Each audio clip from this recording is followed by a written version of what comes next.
Quando uma menina é casada ou unida prematuramente, ela sofre várias violações, dentre as quais o abuso sexual.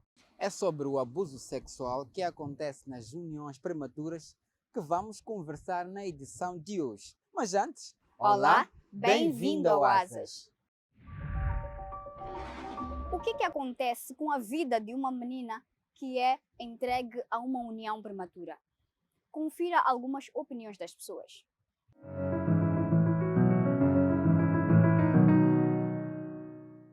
O que acontece com a vida de uma menina que é entregue a uma união prematura? A vida dessa menina praticamente é destruída. Ela fica bloqueada. Ela perde a oportunidade de sonhar, perde a voz. A menina tem a vida destruída. E por quê? Ser menor de idade, ela não está preparada. Estamos a cortar as asas de uma criança. Isso priva a menina. Primeiro, eu acho que uma menina que entrega uma vida prematura, uma união prematura, primeiro ela perde os seus sonhos, porque ela é isenta de se formar, ela perde os seus sonhos porque ela já não pode se formar enquanto ela tem muitos sonhos. Outra coisa, biologicamente falando, eu acho que o seu corpo ou o seu organismo é acelerado, porque ela tem, o corpo dela ainda tem informação, e quando ela entrega uma união prematura, ela tem que satisfazer o que são as necessidades do seu cônjuge, ou ela tem que, todas as suas obrigações ela tem que cumprir, então o seu organismo é acelerado. Ela concebe muito cedo o que isso acontece? Ela perde os estudos e a vida dela também praticamente não desenvolve como os outros.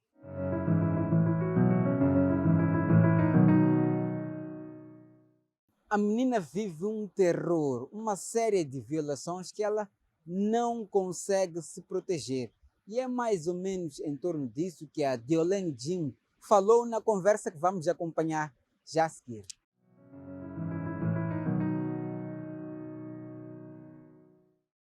Olá e seja muito bem-vindo ao nosso espaço de conversa. Continuamos a falar sobre assédio e abuso sexual e desta vez ligado às uniões prematuras. E quem vai nos ajudar a enriquecer esta conversa é Diolene Chimo. Olá Diolene, seja muito bem-vindo ao nosso programa. Olá a todos e todas. Muito obrigada pelo convite. Diolene, por que ao falarmos de uniões prematuras falamos imediatamente de abuso sexual também? Bom, é importante nós percebermos que quando falamos de abuso sexual, nós estamos a falar de uma situação em que há a prática de relações sexuais sem consentimento.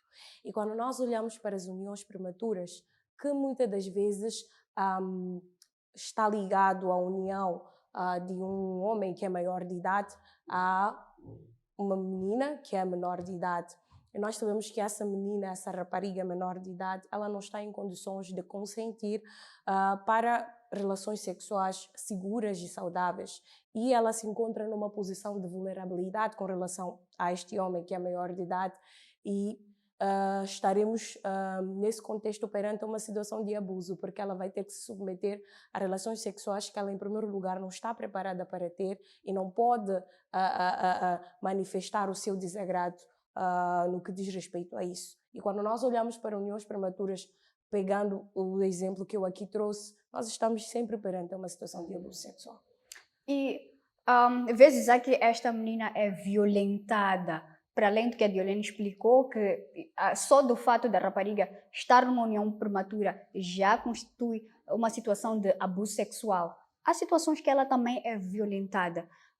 Sexualmente, fisicamente, psicologicamente, com que intenções, Diolene, esses abusos acontecem? Os atos de agressão eles podem acontecer simplesmente porque ele quer afirmar a sua masculinidade, quer mostrar quem é que manda, quem é que domina, mas também pode ter motivações culturais, né?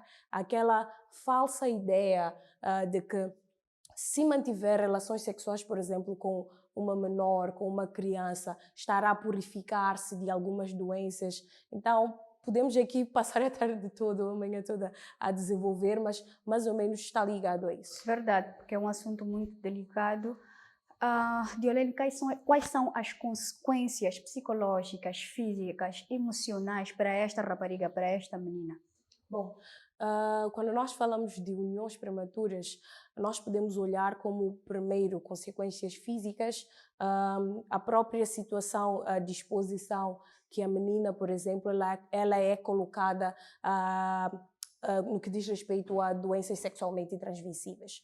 Para além disso, nós temos a situação que advém da união prematura, que são as gravidezes precoces, que primeiro, pelo facto da menina não estar olhando o seu corpo, né, preparada para conceber, ela também pode passar por uma situação de fístula obstétrica.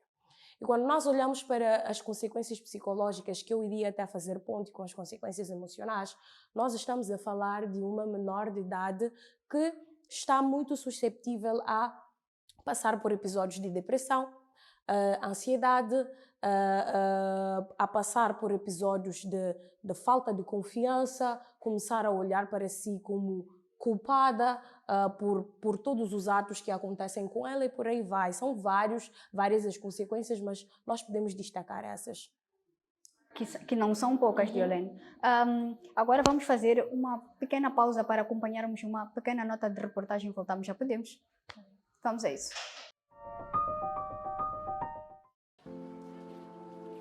O papel da mãe ou do pai não é somente levar a criança para a escola.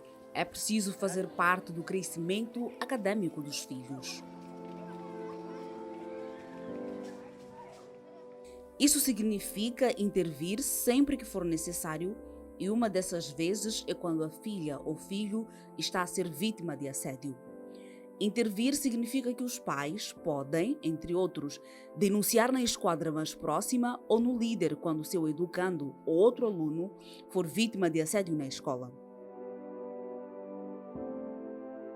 Apesar de serem parte integrante da solução, também existem pais que influenciam para a perpetuação do problema.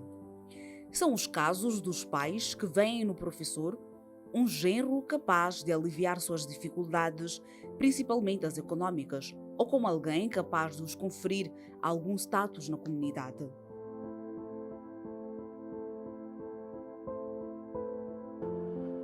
Estas famílias normalmente veem o assédio de que a filha é vítima como algo positivo e uma oportunidade para juntar a filha ao professor.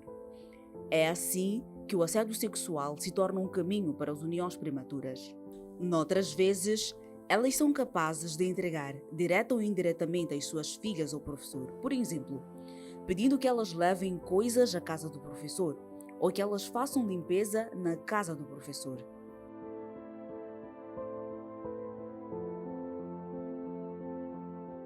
Por causa dos seus objetivos, os pais olham para as denúncias de assédio como um entrave e tentam proteger o professor como forma de garantir um casamento, melhor, uma união prematura. Mas o que os pais realmente conseguem é mais sofrimento para a família. É que a filha fica com acesso e permanência na escola condicionado. Muito provavelmente ela desistirá, aumentando os índices de analfabetismo, consequentemente mantendo o ciclo de pobreza, sem contar com os danos emocionais, físicos e mentais que ela sofrerá. Em casos de abandono, a filha regressa à casa dos pais, mas agora traz consigo os seus filhos, o que vai significar um aumento nas despesas familiares.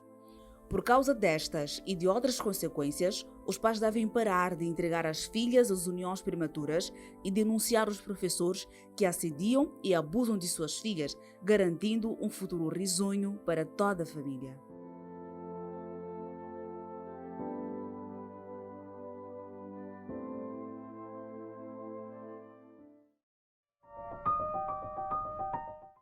Estamos de volta depois de termos acompanhado assim que é esta reportagem que explica mais ou menos como é que essas uniões acontecem. Diolene, há pais que infelizmente aceitam essas uniões.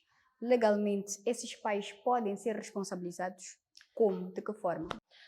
No tocante a esta situação de termos pais, mães que dão suas filhas para uniões prematuras, a lei contra as uniões prematuras ela é muito clara, porque qualquer, seja pai, mãe, irmão ou qualquer parente direto que incentivar, que coagir e que se mostrar omisso a uma situação eminente de união prematura, ele pode ser responsabilizado nos termos da lei e até cumprir uma pena de 2 a 8 anos de prisão e ainda pagar multa correspondente. Então, aos pais que fazem isso, eu quero mesmo aproveitar este momento para desencorajar, porque eles vão ser responsabilizados criminalmente. Estamos a falar, de Helena, de uniões prematuras, mas quais são os benefícios de nós não entregarmos as nossas filhas, afinal de contas, a uma união prematura?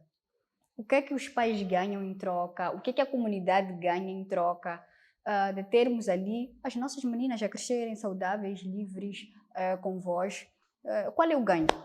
Bom, em primeiro lugar, nós temos que parar de pensar que entregar filhas para uniões prematuras é reduzir pobreza na família. Na verdade, não é isso. Porque se nós formos a ver, os pais ganham mais investindo na educação das suas filhas, investindo na educação dos seus filhos no geral.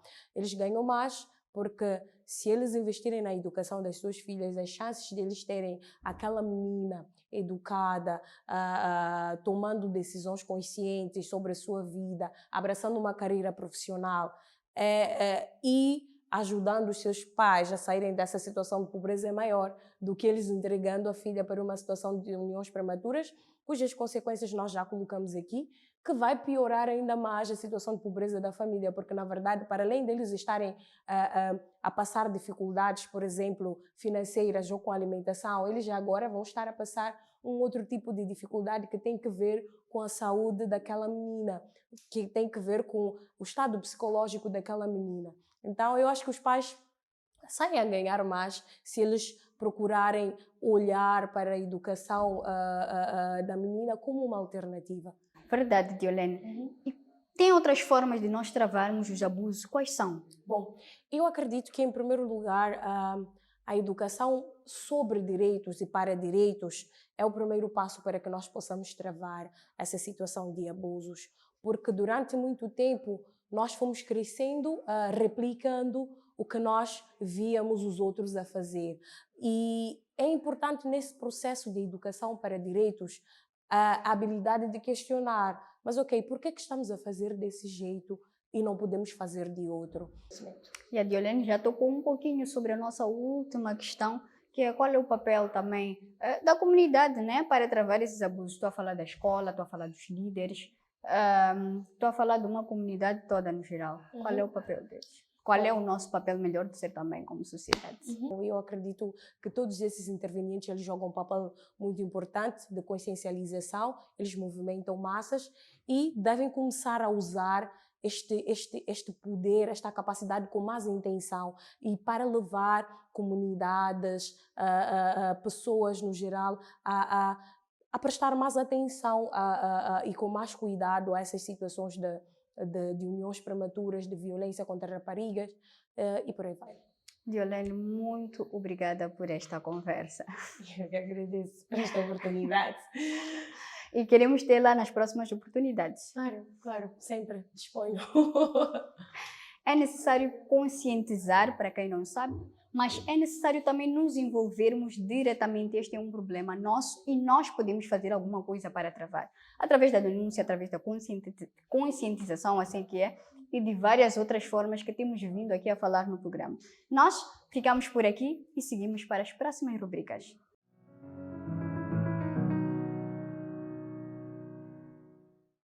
Há muitas vantagens quando se travam as uniões prematuras. As crianças crescem num ambiente saudável, estudam, trabalham, realizam seus sonhos e crescem num ambiente protegido, que é o ideal, que é o propício para elas.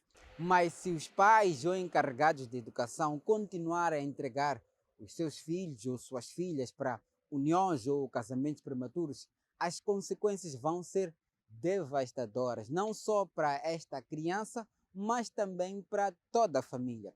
Bem, vamos fazer uma breve pausa. Voltamos já a seguir.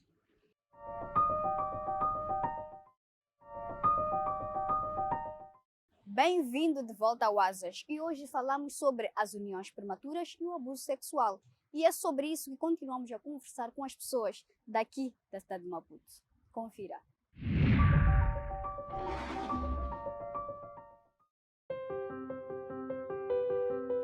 Em muitas comunidades, o professor é visto como alguém com quem se pode ter uma boa vida. Por causa disso, alguns pais sentem-se confortáveis em ter as filhas assediadas pelos professores e outros até entregam as filhas.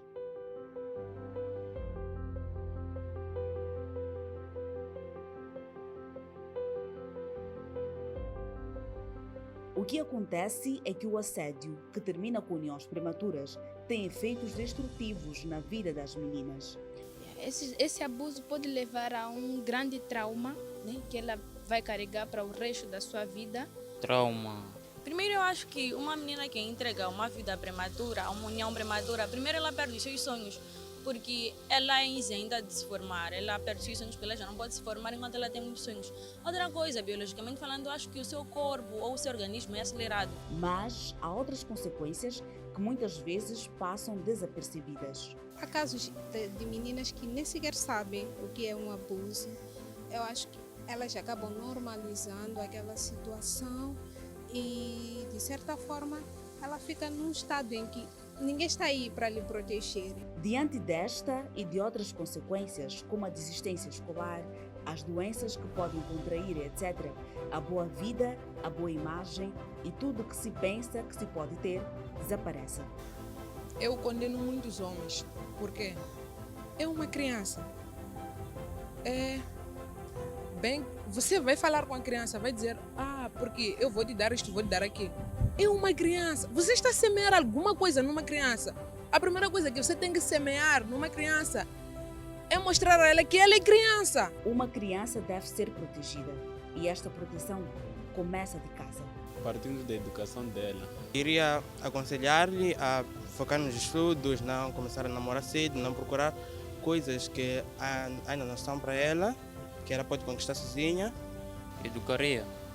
Como pais, é preciso saber conhecer as consequências das nossas ações e entregar as filhas traz consequências graves também para a família, que pode ser obrigada a cuidar da filha doente ou, em muitos casos, ela é engravida e é abandonada, sendo os pais responsáveis de cuidar das duas crianças.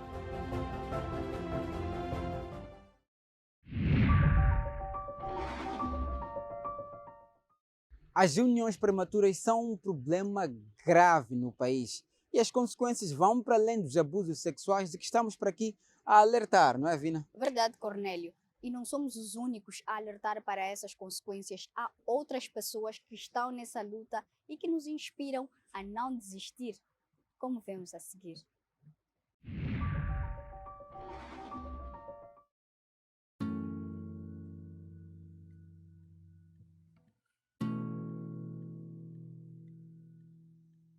Olá, eu me chamo Ismene Antônio, residente do Bar das Maotas, quarteirão 23, tenho 43 anos, sou mãe de 4 filhas, 2 meninas e 2 rapazes, e uma neta. Como mãe, como encarregada de educação, é preocupante, porque essa coisa de casamentos prematuros acontece sim, acontece na realidade, onde a criança logo ao nascer, a mãe já diz para o pai de que nasceu uma menina, o pai já consegue ver que aqui já temos riquezas, temos bens. Por quê? Porque já identificam um homem maior de idade que ele venha pagar pouco a pouco o crescimento da menina, para estar a pagar a escola, a criança vai crescendo, a estudar. Mas quando a criança atingir por aí os seus 11, 12, 13 anos, praticamente a criança já é cortada ao limite de quê? De escola, porque ela já deve ir ao lar, que é o casamento prematuro.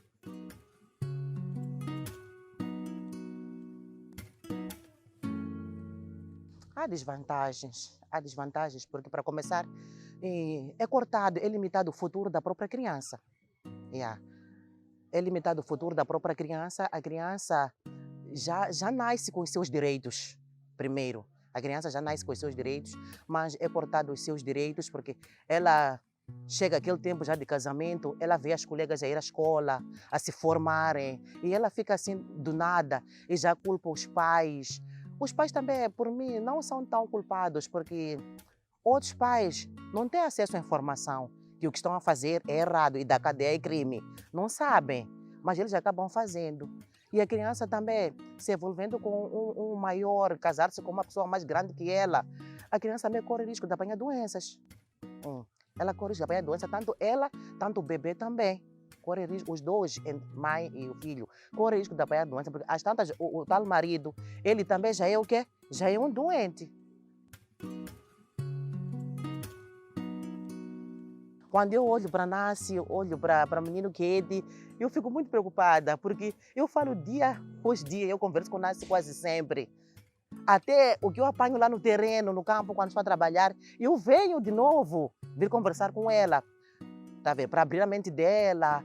Já quando eu vejo de que talvez tem pais que não conseguem conversar com os filhos acerca disso aí, eu fico meio preocupante, fico preocupada, para falar a verdade, porque não é fácil tu encarar esse tipo de situação dentro da comunidade, tanto dentro de casa, é muito difícil.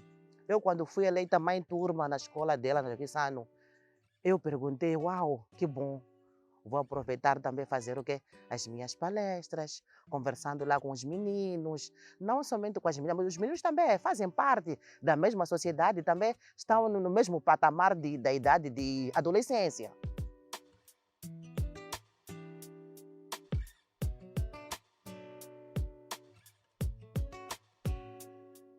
Eu acho que será o meu fim.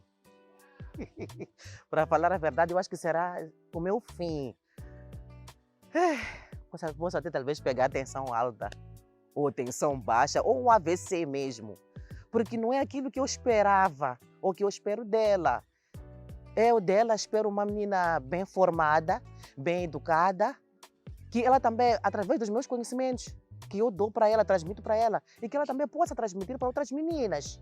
Sim.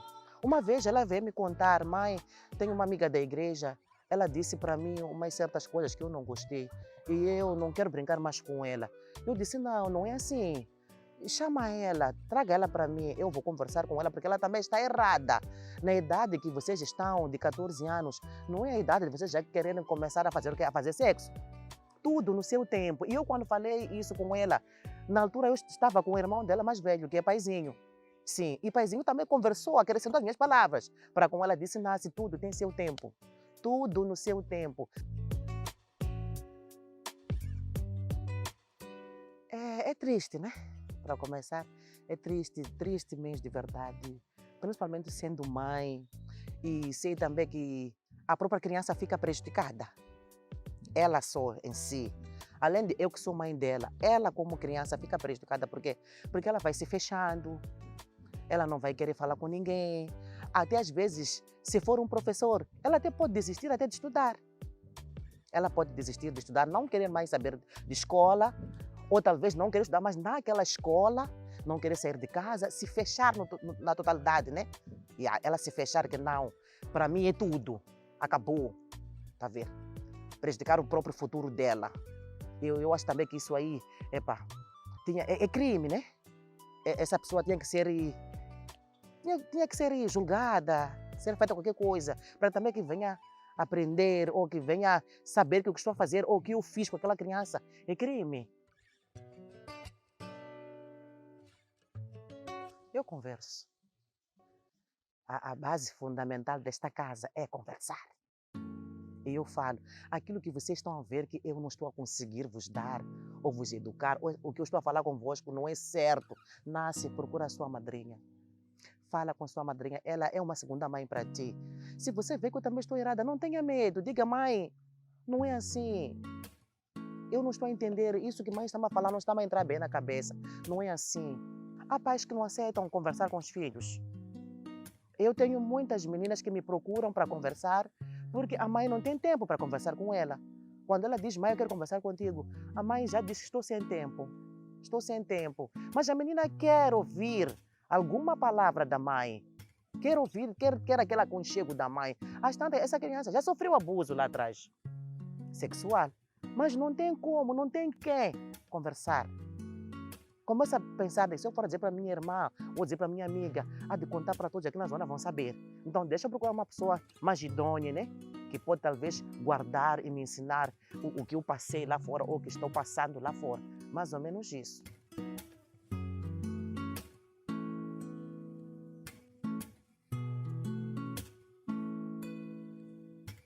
Eu acho que a vantagem de conversar no concreto é abrir a mente da criança.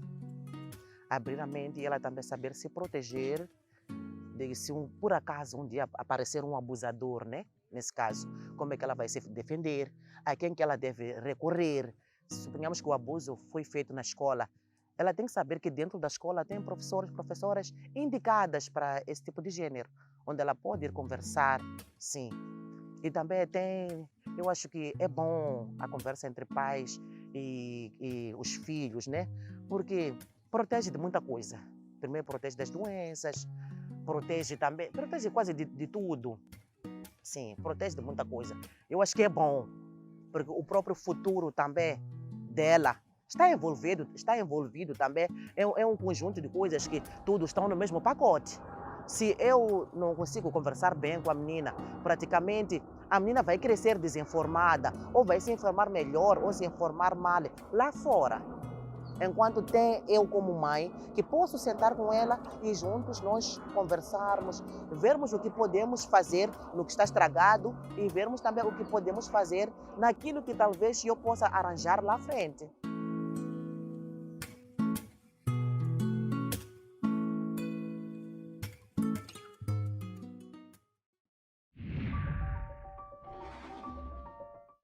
Que grande exemplo nós acabamos de ver. Devíamos todos engajar-nos nesta luta e, enquanto não fizermos nada, as consequências estão por aí. E não são poucas, como vamos ver a seguir. As uniões prematuras levam ao abuso sexual que, por sua vez, tem inúmeras consequências para a vida da rapariga.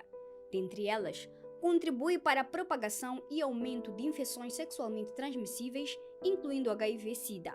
Problemas de saúde reprodutiva, aumentam as taxas de mortalidade materna e infantil, condicionam o acesso à permanência da rapariga no sistema educativo, entre outros.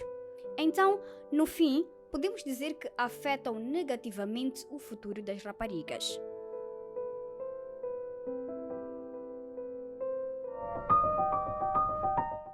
Depois de tudo isso que vimos neste programa, espero que, como pais e encarregados de educação, percebamos o mal que isso traz e faz.